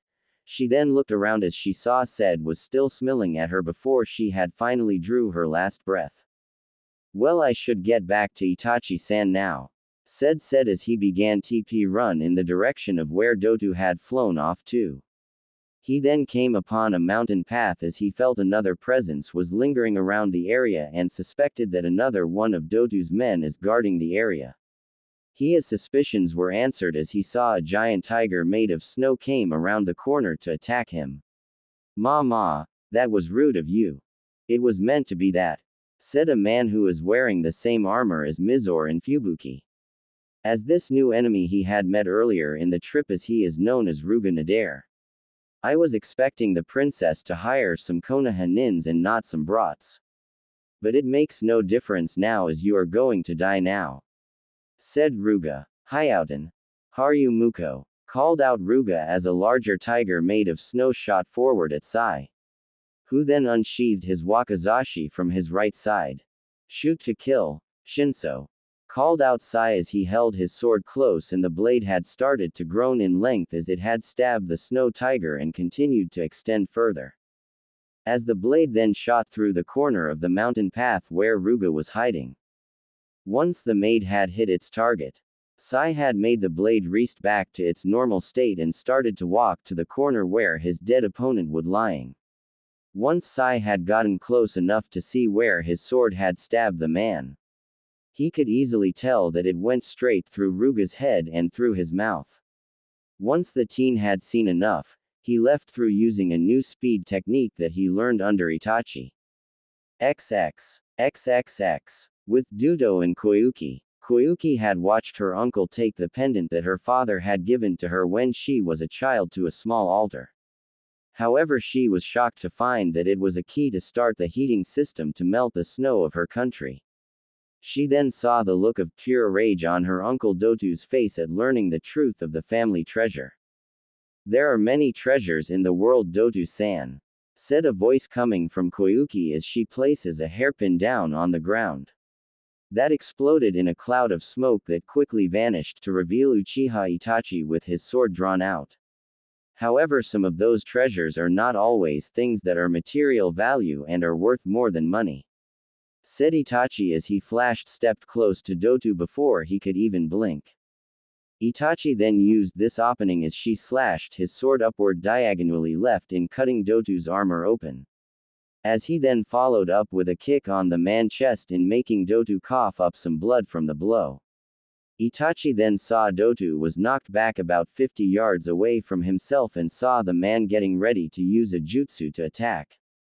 The Sharingan Wielder then sighed as he pointed his finger toward Dudo as he began to collect energy. Koyuki, who was watching the battle from behind Itachi, knew what the man was going to do, as she had seen the attack beforehand back in Hai no Kuni, when they first met Itachi, who was with Naruto in displaying his power. She then was pulled from her thoughts as she saw her uncle used a jutsu that shot black dragons from both his arms and started to race at the Uchiha, while Itachi himself did not look to be bothered in the least bit of the attack that was coming at himself.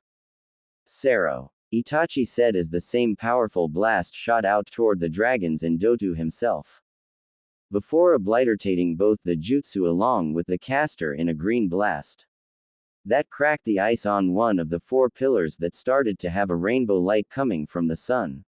Once the Sero from Itachi had died down, a projection was shown by one other the heating system pillars to show a child Koyuki talking with her late father. Then it mentioned that she not only wanted to be just a princess, but an actress as well.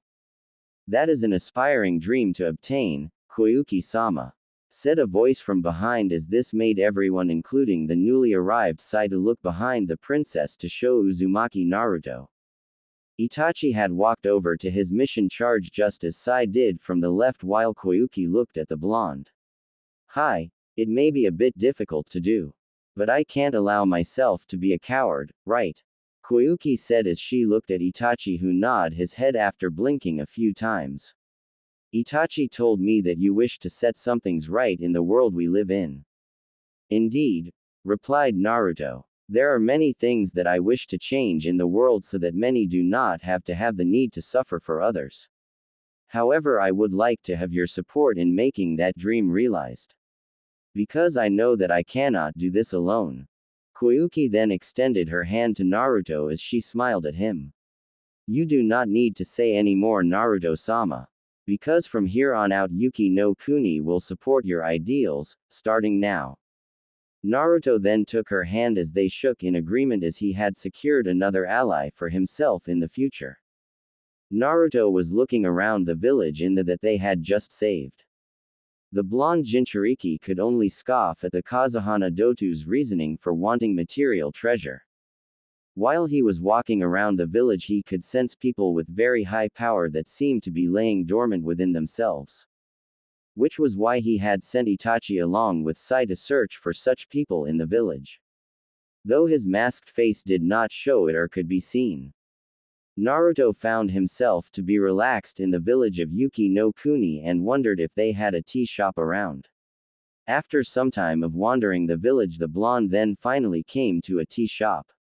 However, just as he was about to walk into the shop, he had noticed a girl that was the same age as himself looking desperately inside.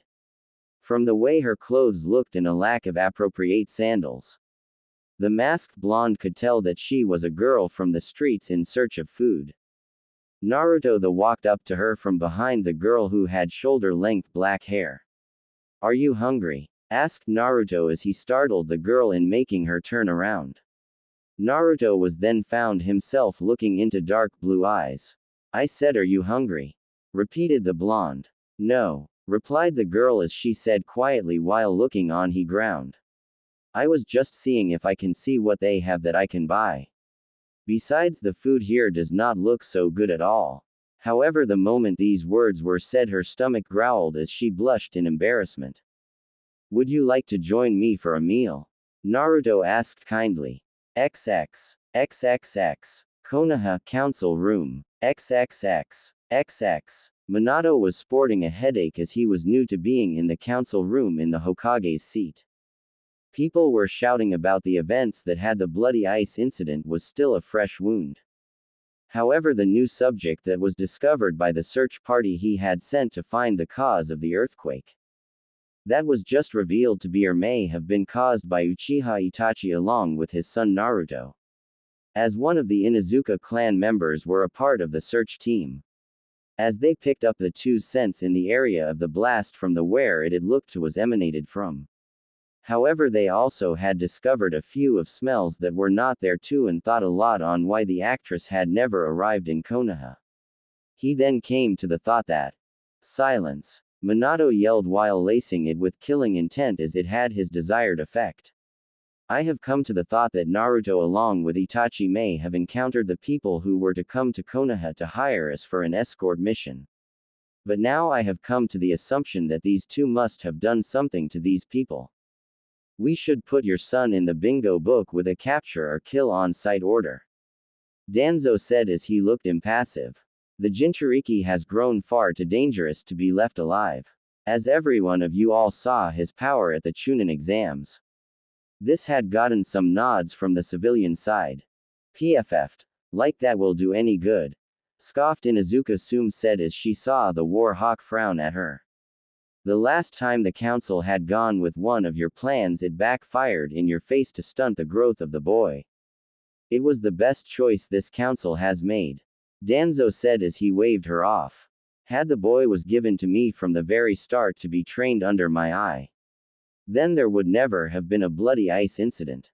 Naruto is not an object or weapon that can be used or put aside like a weapon. Roared Minato. When I had sealed the Kyuubi inside him, I had asked my people to see him as a hero, one bigger than that of me.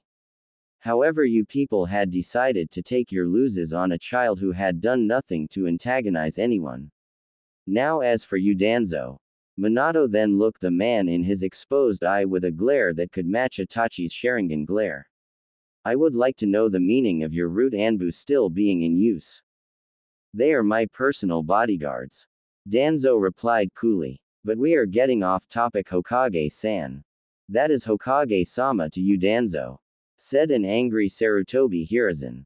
But I hate to agree with you in saying that we are very much getting off topic of this meeting. But before we go any further on Namikaze Uzumaki Naruto, I have to inform everyone that this meeting is not about him. Oh, then what is the meaning of the meeting then? Asked a stoic Hyuga Hiyashi. Anbu tell our guest that they can come in now. Said Minato as he saw the Anbu nod his head and vanished. Seconds later a girl came into the room of the council as she carried herself with vigor. We are all here to ask Uchiha Satsuki, who was formerly known as Uchiha Sasuke, to answer some questions.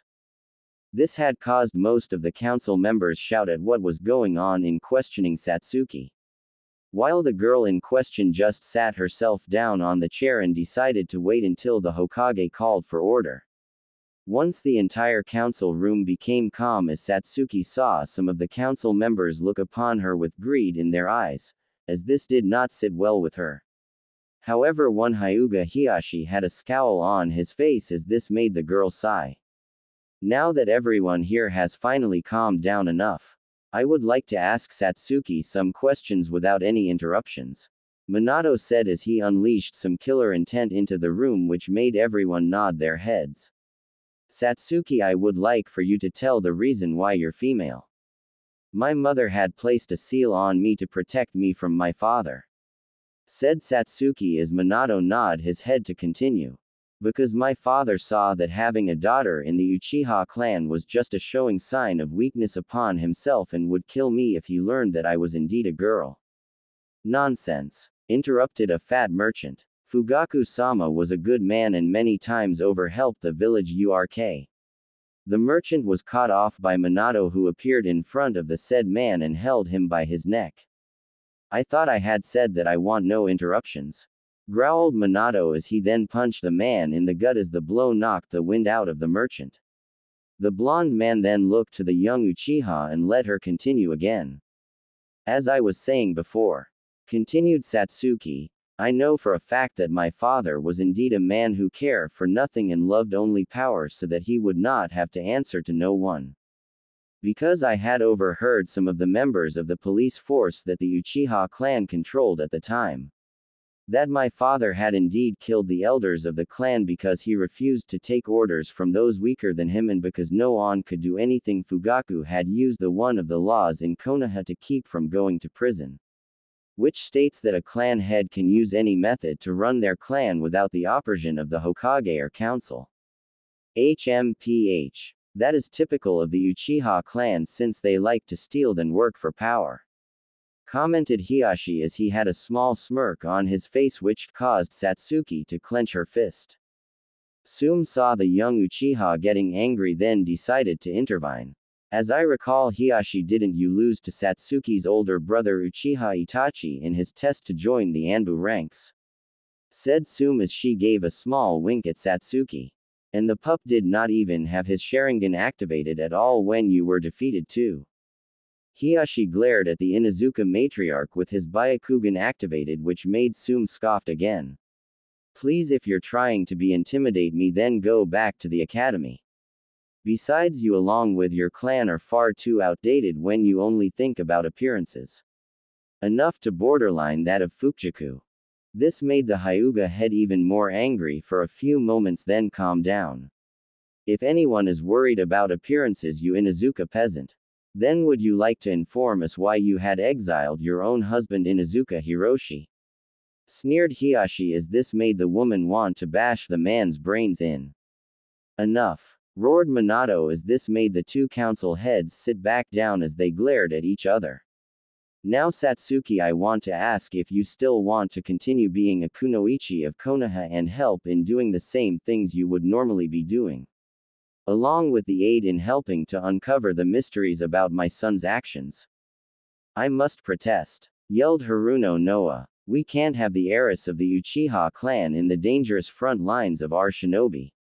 She must be protected from the outside world as well as rebuild the Uchiha clan.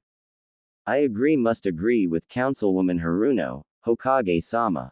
Said Danzo. We must have her for breeding the new Uchiha clan so that Konoha's power will be back to normal. Though he just wanted to use whatever child Satsuki had to be in his root Anbu. While Homura and Kaharu nod their head along with the civilians. Tell me this, Tsunade said as she looked lazily to the civilian council from her seat in the Senju clan. Since when was it that the civilian council had a say in either shinobi or clan matters?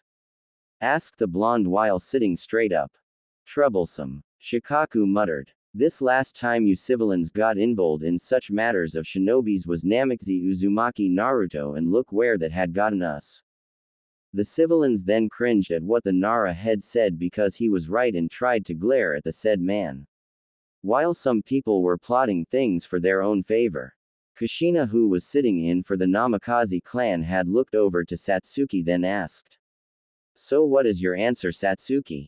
I would like to remain a kunoichi along with helping Hokage-sama's second request. Answered Satsuki as she looked at a happy Minato. Minato then looked at everyone from his seat as Hokage. Now that this meeting is over, I bid you all a good day. Said the blonde as he smirked at the scowling civilians then looked over the young Uchiha. Come with me, Satsuki, there is something I would like to talk with you about. XXXXX. With Naruto, Yuki no Kuni. XXX. Naruto was now staying with a girl who was eating like she had not eaten in days as she offed down food. All the while Naruto was drinking some jasmine tea while enjoying the girl's antics. In his view, Naruto saw that the girl was very poorly nourished with her body figure that was similar to his own. However, the girl then had stopped eating as she looked to be very full at the time. Then it was in that moment that the blonde had just felt her power that was very much like his own. To which Orochimaru had now dubbed as Ryutsu, since the two felt that this power needed a name.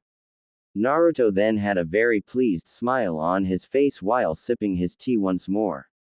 I can tell that you do not have a suitable place to call home to you. Said Naruto as he put his cup down. How did you know? Asked the girl before she looked at her own clothes and blushed with embarrassment of not noticing herself. I would like to know how your life has been up to this moment. Again Naruto asked as the girl started to play with the rim of her torn-sleeved kimono. What is there to tell? She said then continued on. I was found by some teenagers in an abandoned house crying with no parents and lived on the streets from with other kids like myself. After the teenagers who were taking care of me passed away from some people in armor. Naruto's eyes had widened when she mentioned about people in armor. Did Thesi armor have a symbol of yin and yang on the chest of anywhere on them? To this the girl nodded her head yes. I see, then they were killed by Kazuhana Dotu's men. The girl started to shake a little bit.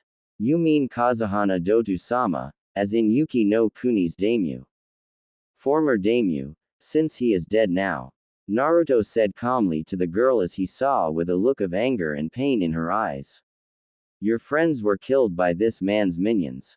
It was not a question but a statement as he watched the girl nod her head. Naruto had finished his tea before standing up. Are you going to stay here in Yuki no Kuni? She then shook her head. No. This place has too many memories of my friends being killed here. Naruto looked up at the clear blue sky. Do you want to be stronger where you do not have to see any you care about die again? Asked the blonde as he felt her eyes on him as he turned to his right to look at her. He then pulled out a piece of paper as he handed it to the girl as she looked at it confusingly. I would like you to hold this piece of paper in your hand and think of anything that you like. The focus that thought on this paper, said Naruto.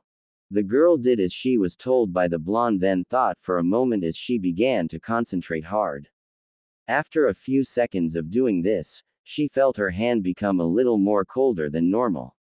She then opened her eyes to see what was wrong with her hand. Only to see a pure white lotus made of snow sitting in her hand. This had caused Naruto to chuckle at what they were seeing in her hand. You have amazing talent, said Naruto. The girl then blushed at the praise she was getting from the blonde. Thank you. Oh, where are my manners? Naruto said as he smiled kindly. My name is Uzumaki Naruto and may I have your name? She then nodded her head. It's Rukia. Well then Rukia. Naruto said as he looked at the girl. Would you like to come with me to a place where you do not have to see any more friends die needlessly? The blonde then held his hand out to the girl for a moment before she accepted it as she took his in return. Despite his own reasonings, Naruto had felt a slight warmth inside himself when he saw her smile. However, he was not able to ponder this as he then felt 3 ryutsus of coming from 2 people he knew and 1 he did not. There standing behind him were none other than Itachi along with Sai, who is still smiling.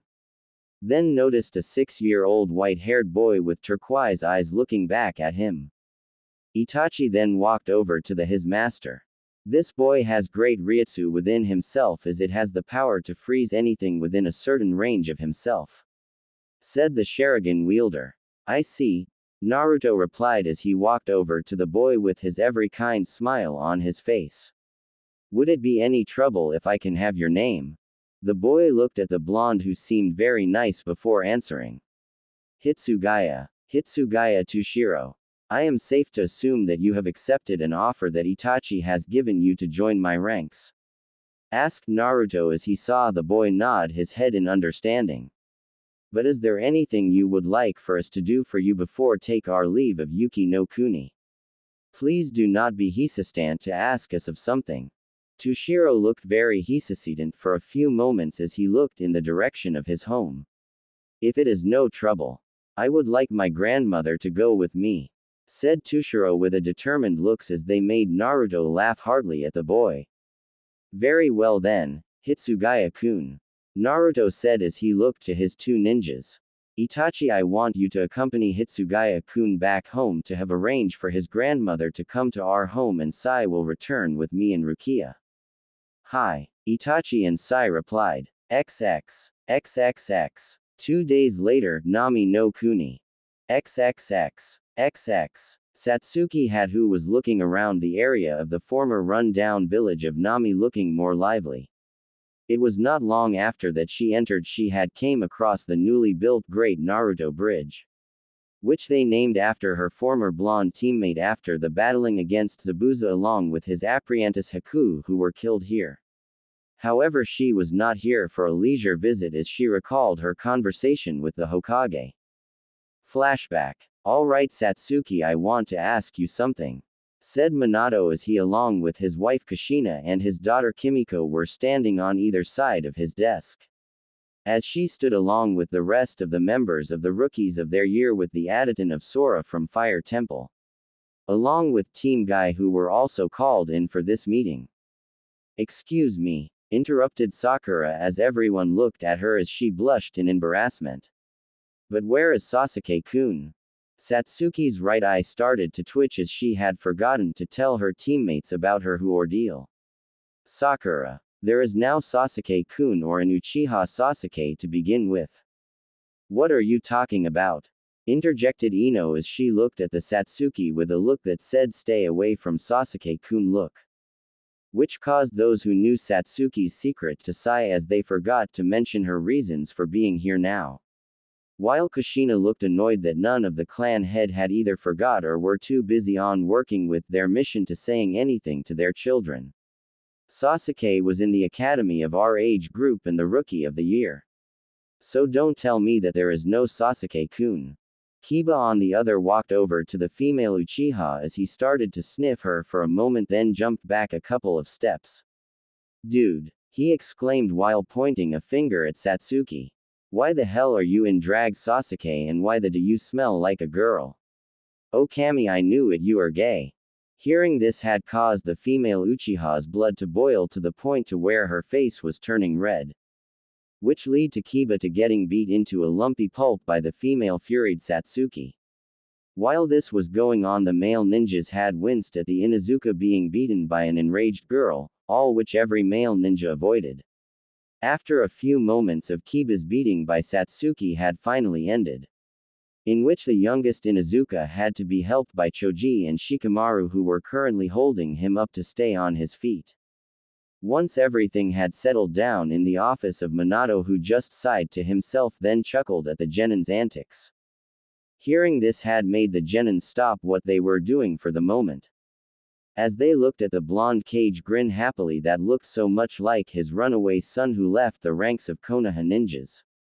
This had made the genins look down at the floor because they had no longer could understand the young Namikaze. Because the events of the Bloody Ice incident felt more like a bad dream to each and every one of them. But they had to face the reality that their blonde friend had become an enemy of the Leaf with a kill on capture on site order. Minato then coughed to get the genins' attention, which worked as he gave them a curious look with his hands resting under his chin.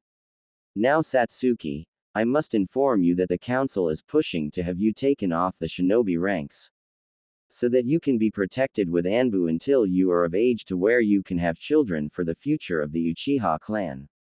What the? Kiba yelled as he got everyone's attention. They can't do that to her, can they? Minato had sighed at Kiba while giving everyone a stern look. In some cases they can, he said as he closed his eyes for a moment then opened them again. And if I know Danzo along with those old crows Kaharu and Homura, they will most likely will try to make this happen. As proof that they are going to try it is Naruto himself, said a voice at the window who revealed themselves to be none other than Jiraiya the Gamma Sennin. As you people are aware that Naruto's life has been not so pleasant, Byaku's the council had made everything possible for him to break him, along with other factors in his life that came to light which in resulted the Bloody Ice incident. So the council has been unyouthful behind the shadows of our beautiful village, yelled Lee as his eyes burned. We must not all the council to get away with such unyouthful acts. We won't, Lee, Minato said in a reassuring voice. The look to Satsuki. Satsuki, there is more you should know about. What is it, Hokage-sama? Asked Satsuki as she was finding it to be a bit difficult to look at the blonde Cage as she could see her former teammate looking back at herself. Minato had taken a few deep breaths before looking at the girl. It seems that those Danzo, Kaharu and Homura may have some doing with the Uchiha massacre. But to what involvement, I do not know yet. But I promise you that I will do everything in my power to uncover whatever they had to do with it. So all I can do is ask you is that to be patient. The young Uchiha had clenched her fists as she had just learned that the same people that had made Naruto who he is now may have some connection to the deaths of her family, as she could only nod at Minato. Now Satsuki, can you think of any place where Naruto might have used his skill where he could not have been seen? Asked Minato. Well, I can think of one mission, replied Satsuki.